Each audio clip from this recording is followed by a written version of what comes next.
This is a videotape interview of Holocaust survivors Livia Caton and Salvador Caton, taken at the Holocaust Memorial Center, founded by the Sharit HaPlita organization in West Bloomfield, Michigan, and the date is March 2nd, 1986. The interviewer is Esther Wine. Mr. Caton, can you please state your name, where you were born, and where you were during the war? My name is Salvatore Caton. I was born in Salonika. You want the year too? Sure. 1920, May 5th. Okay. You had some very interesting experiences with munitions and sabotage. Can you tell us about them? Yeah, well, when I was working by the machines over there to make these bombs, I always tried to break the machine. And I break it. A few times, they call the repairman. You have to take a day, half a day to fix, you know. In the meantime, the production, you know, was rolling. And then when I was going there for a while, then I hear the girls from Birkenau, because they were working, two girls, men and women, they were working in the factory. And they want ammunition, powder, to blow up the crematorium. Now, the women were working in Birkenau. They were working in the union factory. They were living in Birkenau. They were living in Birkenau. They were working in the same factory. The same factory, correct. And they asked you for munitions. Munitions, correct. All right, go on. So, and we used to give him, when the guards they were watching left and right in some place house, we used to take the munition from the side, and they used to put it in between the chest, and they used to take them over there, and they used to give for the guys who works in the crematorium. And when they blow up the crematorium, they try to catch us. Okay, now the women would take the ammunition and they would hide it in their clothes, and then they would take it back to Birkenau and they would pass it to the men to the men in the the crematorium. Correct. Okay, and when they blow up the crematory, tell us what happened. When they blow up the crematorium, then right away they give orders. They should check everyone who works there when they go back to the camp. They should check us completely if we don't have something, you know, when we enter the camp. And usually they're not used to check us. We used to go in the line, we used to sing. I used to be in the first line because the ones they used to sing, and we used to go with the sun going in and with the sun come out. You know, like you are happy, good lucky, you know. They want to show the Polish people we are very... Oh, they made you sing. Yeah, they may think we are very happy. So, and when we saw the truth, we hear this, and we hire screwdrivers, hammers, crowbar. You were going to defend yourself? Yeah, correct. We say, anyway, our life, we don't know, maybe today, tomorrow we are dead anyway. So at least we take a few of those with us. So when they start searching by the door, when we used to go in the camp, everybody started to throw the screwdriver, the crowbar, the hammer, because they figure they're going to find, you know. But if they catch us before, we fight back with them. Of course, we're going to kill all of them, no question about it. But at least we're going to take a few of those with us. But we went in the camp, and after that they were watching very close. We should not try to smuggle stuff left and right again. They were watching. They put more guards. So when did you blow up?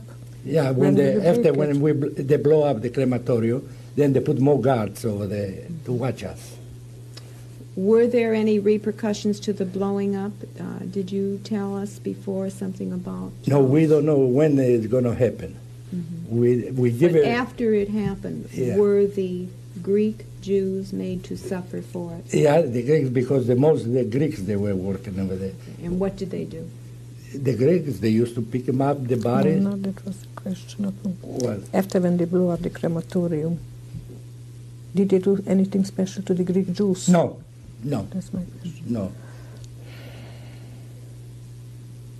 They not done nothing.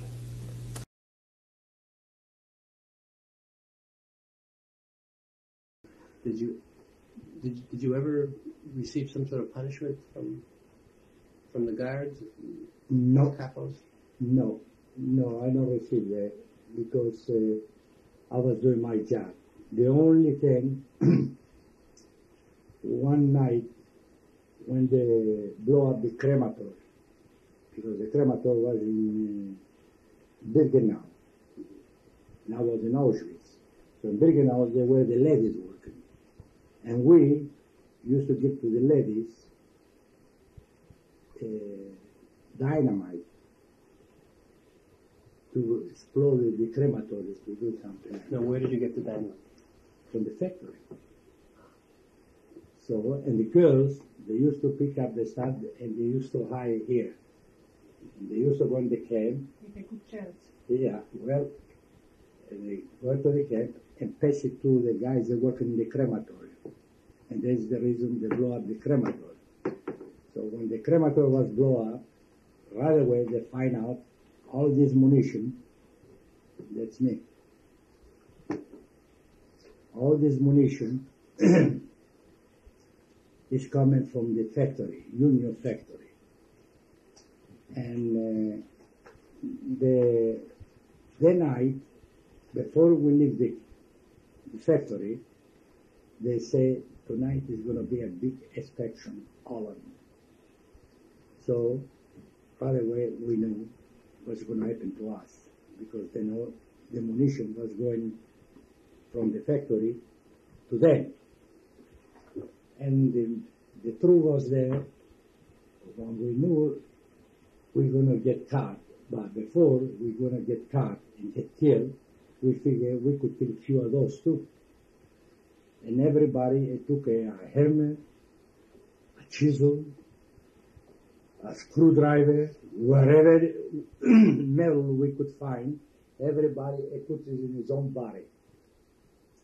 Now, when they come to tell us go, and if they say make a right turn, means they're going to take us to the crematory. But if they say make a left, we know we go to work. I mean, in the camp. And sure enough, we were going to the camp. And now, before you go to the camp, they used to make a pill, count the people, and search.